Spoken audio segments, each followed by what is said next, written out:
Près de 1000 spectateurs étaient présents à la salle Waldmann de Bar pour assister au combat de deux boxeurs expérimentés. L'adversaire de Roger Rouby était Yves Velti de Bar.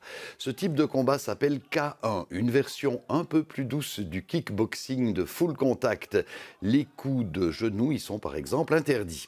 Un combat néanmoins dur et éprouvant avec des gants de boxe comme unique protection.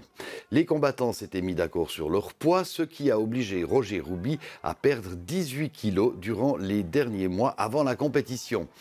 Il n'y a pas eu de chaos dans ce combat, mais Rouby a réussi à remporter la victoire au point.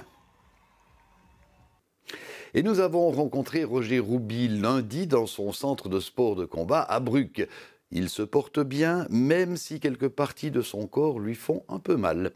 Une des motivations de cet enseignant était de motiver ses élèves. Exercice réussi puisque 200 d'entre eux étaient venus le soutenir au bord du ring. Raphaël Grunder s'est plongé pour nous dans le monde impitoyable des sports de combat. Voilà à quoi ressemble un entraînement de fitbox, un mélange de fitness et de séances de boxe au sac de frappe, de la boxe sans contact. Pour moi, c'est plus du fitness, mais c'est aussi un sport de combat, bien sûr. C'est très efficace. On s'essouffle, c'est aussi une question d'âge, mais c'est super. Man schnauft, ist auch ein bisschen altersbedingt, aber das Fakt ist super. Ce que j'aime, c'est qu'on arrive à ses limites. À chaque fois, l'entraînement est très différent. C'est top de A à Z. On est juste heureux quand on sort d'ici.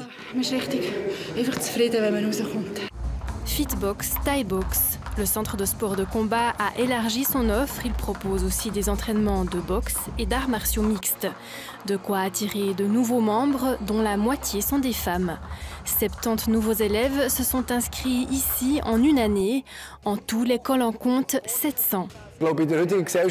Dans la société d'aujourd'hui, découvrir soi-même ses limites n'est plus possible partout. Avec ce sport, on atteint assez rapidement une première limite et là, on doit trouver le moyen de la dépasser pour s'améliorer.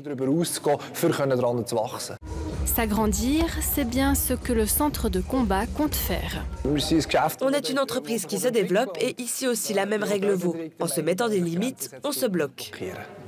En plus de Bruck et de Lys, Roger Rouby souhaite ouvrir de nouveaux centres d'arts martiaux ailleurs dans la région.